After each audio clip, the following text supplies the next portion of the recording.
Hello दोस्तों, welcome back to my YouTube channel. आप सभी का एक बार फिर से चैनल पे स्वागत है। दोस्तों, आज के इस वीडियो में हम लोग पढ़ेंगे पास्ट परफेक्ट टेंस के बारे में।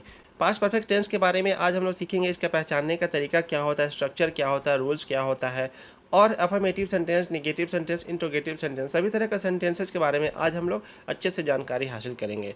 तो दोस्तों, वीडियो शुरू करने से पहले मैं आपको बता दूं कि जो प्रेजेंट टेंस के चारों प्रकार होते हैं और पास्ट टेंस के दो और प्रकार होते हैं, पास्ट इंडेफिनिट टेंस और पास्ट कंटिन्यूअस टेंस। तो इन सभी का वीडियो चैनल पर मौजूद है, आप लोग चाहे तो वीडियो देख सकते हैं। उनका लिंक मैंने इस वीडियो के डिस्क्रिप्शन में डाल दिया है। तो आप लोगों से रिक्वेस्ट यही है कि ये वीडियो पूरा देखने के बाद आप वो सभी वीडियोज़ को बारी बारी से क्लिक करके देख सकते हैं। आपको काफ़ी ज़्यादा इन्फॉर्मेटिव और काफ़ी ज़्यादा नॉलेजेबल वीडियो लगेगा और आपका पूरा कॉन्सेप्ट इन टेंसेस के बारे में क्लियर हो जाएगा।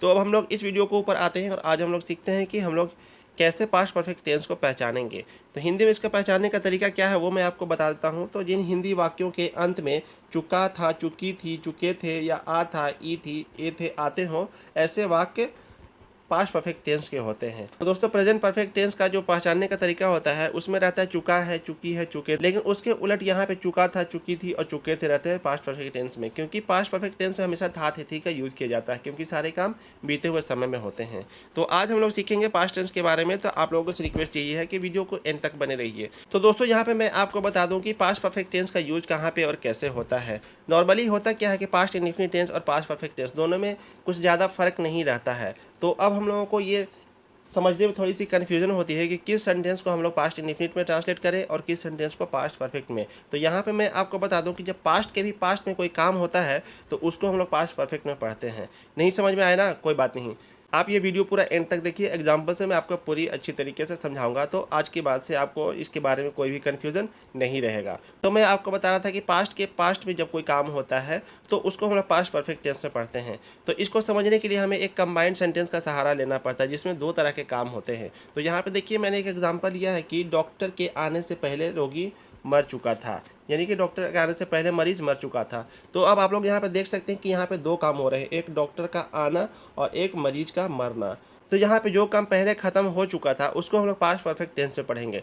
तो सेंटेंस पढ़ने से आपको समझ में आ जाएगा कि मरीज पहले मर चुका था, तो इसलिए इसका मतलब ये हुआ कि पहले मरीज का मरना जो काम था उसको हम लोग पास्ट परफेक्ट टेंस में पढ़ेंगे और उसके बाद जो डॉक्टर का आना जो काम हुआ उसको हम लोग पढ़ेंगे पास्ट इंडेफिनिट टेंस में, यानी कि सिंपल पास्ट टेंस में। तो इसको जब हम लोग इंग्लिश में ट्रांसलेट करेंगे तो ऐसे करेंगे, the patient had died before the doctor केम।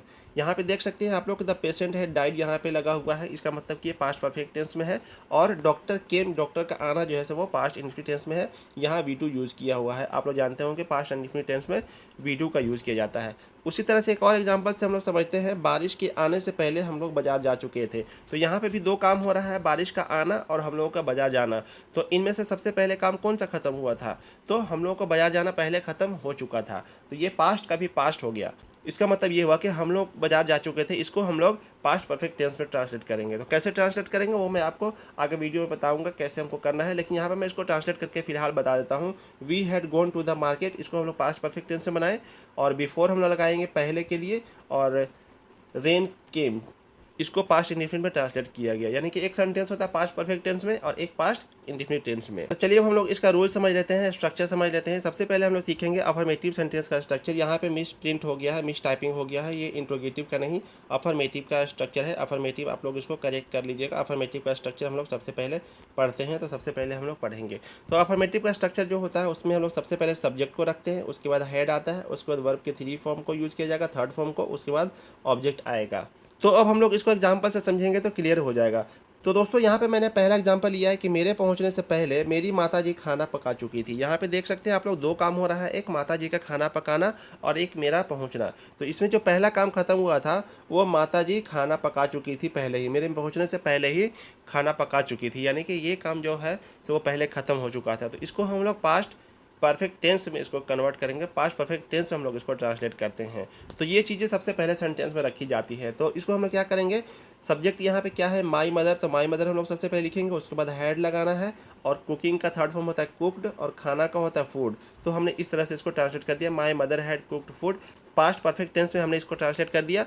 और यहाँ पे जो सेंटेंस है कुछ और चीज़ें हैं, जैसे कि पहले, तो पहले के लिए अंग्रेजी होती है बिफोर, और उसके बाद मेरा पहुंचना, ये जो दूसरा काम था जो बाद में ख़त्म हुआ था, उसको हम लोग पास्ट इंडेफिनिट टेंस में ट्रांसलेट करते हैं। तो आई रीच्ड को हम लोग लास्ट में लिखेंगे। तो सेंटेंस हो जाएगा माई mother had cooked food before I reached. मेरे पहुंचने से पहले मेरी माताजी खाना पका चुकी थी। अगला सेंटेंस है डॉक्टर के आने से पहले मरीज मर चुका था। यहाँ पे भी दो काम हो रहे हैं, एक डॉक्टर का आना और उसके पहले यानी पास्ट के भी पास्ट में एक काम हुआ, मरीज का मरना, यानी मरीज पहले ही मर चुका था। तो इसको हम लोग पास्ट परफेक्ट टेंस में ट्रांसलेट करेंगे। तो इसके लिए हम लोग क्या करेंगे, सबसे पहले दी पेशेंट को लिखेंगे, उसके बाद हैड लगाएंगे हेल्पिंग वर्ब के रूप में और V3 लगाएंगे। डाई मतलब मरना होता है, इसका V3 डाइड होगा। और उसके बाद हम लोग बिफोर लिखेंगे पहले के लिए, और जो बाकी जो सेंटेंस में बचा हुआ है उसको हम पास्ट इंडेफिनिट टेंस में ट्रांसलेट करेंगे। तो पास्ट इंडेफिनिट टेंस में V2 लगता है, आना का अंग्रेजी होती है कम, उसका V2 होता है केम, और डॉक्टर यहाँ पे सब्जेक्ट है तो दी डॉक्टर केम हम लोग लिख देंगे। तो सेंटेंस हो जाएगा दी पेशेंट है died before the doctor came. Doctor के आने से पहले मरीज मर चुका था। इस तरह से हम लोग पास्ट परफेक्ट टेंस के अफर्मेटिव सेंटेंस को ट्रांसलेट करते हैं। चलिए हम लोग आगे सीखेंगे निगेटिव सेंटेंस के बारे में। तो आप लोग जानते हो कि निगेटिव सेंटेंस क्या होता है। नकारात्मक वाक्य उसको हम लोग हिंदी में बोलते हैं जिसमें ना और नहीं लगा हुआ रहता है।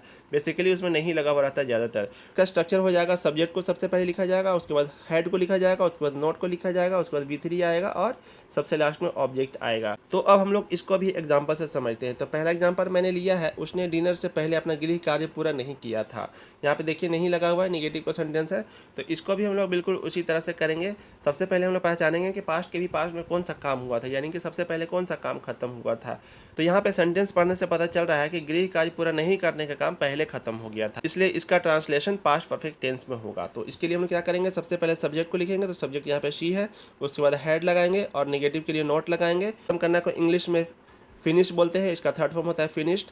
और अपना गृह कार्य के लिए हम लोग यूज़ करेंगे हर होमवर्क। होमवर्क का मतलब होता है गृह कार्य। तो यहाँ तक हमने पास्ट परफेक्ट टेंस में ट्रांसलेट इसको कर दिया। He had not finished her homework, उसने अपना काम खत्म नहीं किया था। बिफोर डिनर, बिफोर लगाएंगे और उसके बाद डिनर यानी कि रात के खाने से पहले अपना गृह कार्य पूरा नहीं किया था। तो सेंटेंस हो जाएगा she had not finished her homework before dinner, उसने डिनर से पहले अपना गृह कार्य पूरा नहीं किया था। अगला सेंटेंस है मेरे पहुंचने से पहले कक्षा शुरू नहीं हुई थी। यहाँ पे भी नहीं लगा हुआ, निगेटिव सेंटेंस है। तो यहाँ पे सबसे पहले कक्षा शुरू होने का काम पहले हो चुका था। तो यहाँ पे हम लोग क्या करेंगे, इसको पास्ट परफेक्ट टेंस में हम लोग बनाएंगे। तो इसके लिए क्या लिखेंगे हम लोग, the class had not started. Helping verb के रूप में हैड का यूज किया जाएगा, निगेटिव के लिए नोट लगाएंगे और स्टार्ट मतलब शुरू करना होता है। तो इसका थर्ड फॉर्म हो जाएगा स्टार्टेड। और उसके बाद हम लोग क्या करेंगे, बिफोर लगाएंगे और दूसरा जो काम है मेरे पहुंचने से पहले, इसको हम लोग पास्ट इंडेफिनिट टेंस में बनाते हैं। तो आई अराइव्ड लिखेंगे। आई अराइव्ड मतलब मेरे पहुंचने से पहले कक्षा शुरू नहीं हुई थी। इसको इंग्लिश में बोलेंगे the class had not started before I arrived. आगे हम लोग वीडियो में सीखेंगे इंट्रोगेटिव सेंटेंस के बारे में। तो इंट्रोगेटिव सेंटेंस में क्या होता है, प्रश्नवाचक वाक्य बोलते हैं उसको हम लोग, प्रश्न वगैरह पूछे जाते हैं, उसमें क्या से स्टार्टिंग होता है ऐसे सेंटेंसेज। तो इसके लिए क्या करेंगे, सबसे पहले स्ट्रक्चर हम लोग देख लेते हैं। तो इसका स्ट्रक्चर हो जाएगा हेड सबसे पहले लगाएंगे हेल्पिंग वर्ब, उसके बाद सब्जेक्ट लगाएंगे, उसके बाद V3 आएगा, उसके बाद लास्ट में ऑब्जेक्ट आएगा। इसको भी हम लोग एग्जाम्पल से समझेंगे तो हम लोग को समझ में आ जाएगा।